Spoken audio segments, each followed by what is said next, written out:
Bonjour, la transition numérique est un enjeu majeur et pourtant il semblerait que les entreprises artisanales n'aient pas suffisamment pris en compte l'importance de cet enjeu. Alors pour les accompagner dans leur prise de conscience, la belle entreprise a le plaisir d'accueillir Anne-Julie Lagneau, créatrice de bijoux, et à ses côtés, Jamel Zaidi, conseiller en développement économique digitalisation à la Chambre de métiers et de l'artisanat des Hauts-de-France. Bonjour. Bonjour. Et merci d'avoir accepté notre invitation. Pour commencer, Anne-Julie, est-ce que vous pouvez nous parler un petit peu de vos créations et de vos bijoux? Oui, alors le nom de mon entreprise, c'est Mel de Nevers. Et donc, je fais des créations uniques et artisanales donc de bijoux. Je vais travailler notamment avec de l'acier chirurgical, donc qui est un alliage très dur, qui ne va pas s'oxyder et qui présente peu de risques allergènes. Je vais travailler avec des pierres précieuses, des gemmes. Et donc, je vais créer des ailes de fée, de papillons ou de libellules, sans matière animale, avec différentes résines. Et donc, cette idée m'est venue de poupées, en fait, avec des ailes. Et j'ai voulu qu'elles deviennent donc des bijoux. Et j'ai fait des recherches pour arriver à ce résultat. Et mes créations sont des prix abordables, donc ça va de 15 € pour des boucles d'oreilles jusqu'à 45-50 € pour des créations qui nécessitent plus de travail. Et c'est des bijoux qu'on peut acheter sur Internet, mais on va y revenir. C'est donc le thème de cette émission, la transition numérique. Qu'est-ce qui vous a fait prendre conscience de l'importance de la présence sur Internet et de cette transition numérique? Alors, j'expose sur des salons, donc, comme le Salon Fantastique de Paris, la Japan Expo et autres fêtes médiévales. Et j'ai eu l'occasion de rencontrer des clients et clientes qui viennent de toute la France entière, de Suisse, de Belgique, voire de l'étranger. Et il y avait cette demande de pouvoir commander sur Internet. Et là, je me suis aperçue qu'il me manquait quelque chose. Et j'ai un autre métier, je suis intermittente, je suis chanteuse comédienne, et mes week-ends sont souvent pris. Et donc, de ce fait, je me suis rendu compte que là, il me fallait un site Internet. Et donc, après, je me suis tournée vers la Chambre des métiers. Jamel, donc là on a un exemple, pourquoi c'est fondamental aujourd'hui pour un artisan d'opérer cette transition numérique? Alors, le numérique est omniprésent aujourd'hui dans la vie des Français. 3 chiffres à retenir qui justifient un peu cet intérêt pour les artisans à être présents sur Internet et les réseaux sociaux. En termes d'équipement, le premier, 80% des Français possèdent un smartphone et l'utilisent au quotidien. Le deuxième, en termes d'usage, les Français passent plus de 2 heures par jour sur Internet à communiquer, s'informer, acheter, et dont la moitié du temps sur les réseaux sociaux. Donc l'artisanat est incontournable, en tout cas a besoin d'Internet pour se développer, c'est un facteur de croissance. Et on peut, à travers ce canal de communication, développer sa notoriété, vendre n'importe où dans le monde, mais également développer une communauté, échanger, avoir une relation de proximité avec ses clients.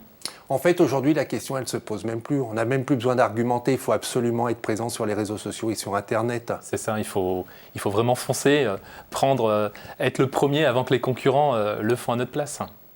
Alors, quelles actions vous avez mis en place, Anne-Julie? Alors, je me suis tournée vers la Chambre des métiers.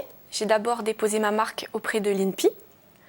Et ensuite, j'ai rencontré M. Zaidi pour le développement marketing sur Facebook et les réseaux sociaux. Et puis j'ai fait une formation pour faire mon site WordPress. On a à travers l'exemple d'Anne-Julie tout ce que vous proposez ou vous pouvez compléter, à savoir quelles sont les actions que vous mettez en place pour accompagner les artisans. Alors, avant de parler concrètement des actions, juste un petit rappel aussi pourquoi on a eu notre offre de service. C'est qu'il y a un plan numérique ambitieux qui a été mis en place dans la région des Hauts-de-France grâce au conseil régional. Cette stratégie est aussi appuyée par la mise en place de partenariats, notamment avec Facebook actuellement, LinkedIn l'année prochaine, impulsée également par nos élus, représentant nos artisans, notre président Alain Griset qui appuie cette stratégie. On a également mis les moyens sur le terrain pour avoir une équipe dédiée 100% digital qui va à la rencontre des artisans, les reçoivent partout dans la région. Donc ça, c'était important qu'on le souligne parce qu'effectivement, grâce à l'appui de la région Hauts-de-France qui met des moyens sur ce plan numérique, quand les artisans viennent voir la Chambre de métier et de l'artisanat, ils obtiennent des prix très attractifs pour pouvoir mettre en place les différentes actions que vous allez nous détailler maintenant. C'est ça, tout à fait. Voilà. Notre prestation digitale en fait, s'inscrit globalement dans une offre de services aux entreprises. On propose des séances de sensibilisation à la digitalisation, pour montrer les avantages qu'offre le numérique en interne, l'utilisation de logiciels, de gestion commerciale, de devis, factures, d'applications qui permettent aussi, par exemple, d'encaisser les paiements carte bleue sur smartphone. On a aussi donc, des prestations de communication, comme l'a dit donc, Madame Lagneau, site internet, boutique en ligne, référencement, animation de réseaux sociaux. On propose aussi un diagnostic au préalable avant d'entamer n'importe quelle démarche de prestation individuelle ou collective. Et ce diagnostic met en avant, fait un état des lieux actuel de l'entreprise en termes de moyens utilisés. On a aussi une offre de prestations en fonction de certaines durées, 10 heures, 20 heures, 30 heures. Ce sont des rendez-vous en moyenne de 3 heures passés avec l'entreprise, soit dans une agence économique de la Chambre des métiers, soit directement chez l'entreprise, ce diagnostic cette prestation pour aborder justement les différents points soulevés. Site internet, boutique en ligne, principalement.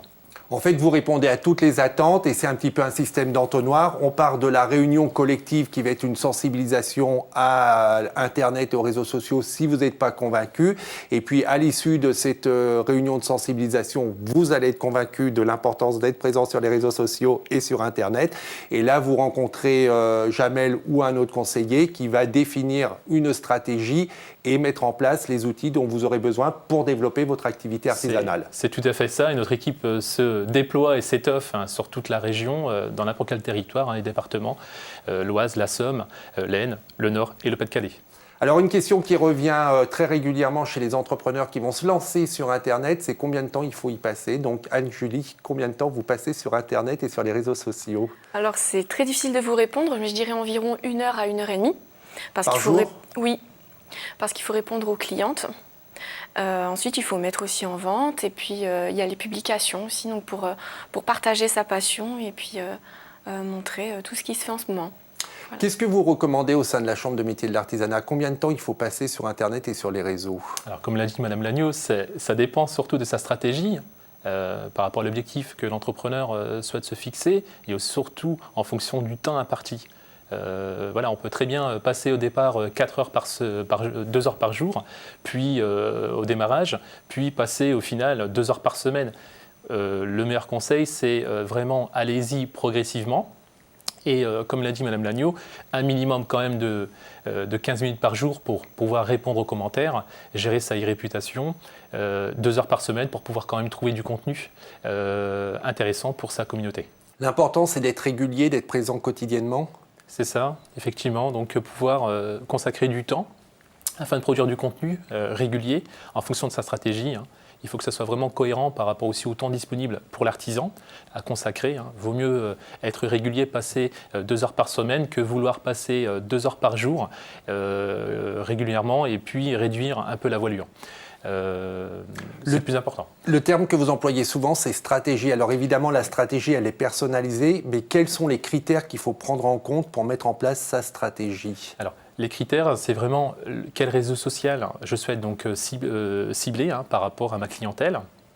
Aussi l'objectif qui peut être soit en termes de gain de chiffre d'affaires, en termes de notoriété, ça peut être aussi qualitatif, et bien évidemment en fonction aussi des ressources internes. Ai-je les compétences? Est-ce que j'ai suffisamment de temps disponible? C'est souvent ces principaux critères pour pouvoir établir une bonne stratégie. Alors quelle est votre stratégie sur Internet, Anne-Julie? Alors moi j'utilise surtout Facebook parce que c'est vraiment un réseau social qui est fort utilisé aujourd'hui. Et en fait, c'était pas évident pour moi au départ parce que vendre ses créations, c'est difficile. Et je n'aime pas pousser les gens à acheter. Donc, ce que j'ai fait, c'est que je me suis écoutée moi et je me suis dit, ce que je veux, c'est partager ma passion. Et donc, avec Facebook, eh bien, je partage toutes les créations que je fais et tout ce que j'ai envie de dire ou de conseils, eh bien, je le dis et puis voilà, je laisse parler ma passion. Alors c'est la stratégie qui permet de choisir son réseau social, sa présence sur Internet, mais en quelques mots, par exemple, comment on choisit? C'est-à-dire que Facebook, c'est quand on veut de la notoriété et toucher le plus grand public, c'est ça en gros? C'est tout à fait ça, c'est vraiment le réseau grand public qui est largement représenté, quel que soit le sexe, mais aussi la tranche d'âge. Et on peut vraiment développer une proximité avec sa communauté, des jeux concours, publier des vidéos, notamment réaliser une publicité sponsorisée. Donc en fait, on choisit son réseau en fonction de sa stratégie. Facebook, c'est pour toucher le plus grand nombre, c'est ça? C'est tout à fait ça, le réseau grand public, où tout le monde est plus ou moins représenté, les hommes, les femmes, quel que soit le sexe, où on peut vraiment développer une proximité avec sa communauté, produire du contenu attractif, intéressant pour elle, des conseils, de l'actualité, des jeux concours, c'est ce que également réalise Madame Lagneau, produire des vidéos, qui est très plébiscité sur ce réseau. On a ensuite d'autres réseaux, évidemment. On a pour le partage de vidéos, YouTube. C'est quand même le deuxième moteur de recherche après Google. Et on peut rediriger des liens vers ces pages de son site internet. Et on peut produire, dans l'exemple de Madame Lagneau, une vidéo du mois, comment, par exemple, entretenir son bijou. Il faut qu'il y ait vraiment un intérêt pour le client. Nous avons aussi Instagram pour le partage de vidéos avec son mobile, également des images. Partager ses créations pour les activités de décoration, de création personnalisée. Et pourquoi on choisit Instagram par exemple? Quelle est la stratégie derrière Instagram? C'est vraiment partager, montrer son savoir-faire, son originalité, afin de toucher une communauté, un public averti, principalement. Souvent la crainte ou l'argument qu'on entend, c'est « Ouh là là, c'est compliqué, c'est pas pour moi ». Alors Anne-Julie, est-ce que c'est compliqué d'être sur les réseaux sociaux? Non, c'est pas si compliqué. Et puis la Chambre des métiers nous aide vraiment dans toute la progression. Donc vraiment... c'est simple. Si quelqu'un a peur, non. C'est une fausse raison. Qu'est-ce qu'un artisan peut attendre? Donc on a parlé un petit peu de notoriété, mais d'un point de vue économique, le fait d'être sur Internet, de développer sa notoriété, ça va générer du chiffre d'affaires? Alors c'est ça, il y a vraiment des gains à en tirer, qui sont vraiment mesurables. Et il faut que ça soit aussi impératif, le retour sur investissement. Ça peut être des outils de gestion interne, des logiciels pour pouvoir gagner du temps sur sa facturation. Mais on a aussi également des logiciels dédiés aux outils de communication qu'on vient de citer, site internet, également boutique en ligne. Des gains également de chiffre d'affaires, plus de prestations, également plus de clients. C'est les raisons principales. Anne-Julie, quelles sont les prochaines étapes de votre présence sur Internet et de votre transition numérique? Alors ça va être l'évolution de l'aspect du site Internet, aussi l'évolution des ventes. Et suite à ça, on va donc traduire le site en anglais notamment pour qu'il soit disponible à l'international. Évolution, ça veut dire quoi? Vous en êtes où aujourd'hui? Vous voulez aller vers quoi? C'est vraiment l'aspect du site Internet qui a besoin donc encore d'évoluer parce que le site Internet n'existe que depuis 1 an. Donc c'est encore jeune. Générer plus de ventes pour pouvoir ensuite le rendre disponible au monde entier. Merci beaucoup. Merci beaucoup. Merci beaucoup. Pour ceux qui voudraient acheter vos créations ou les regarder, il y a évidemment la page sur Facebook. Il y a un site internet www.meldenevers.com.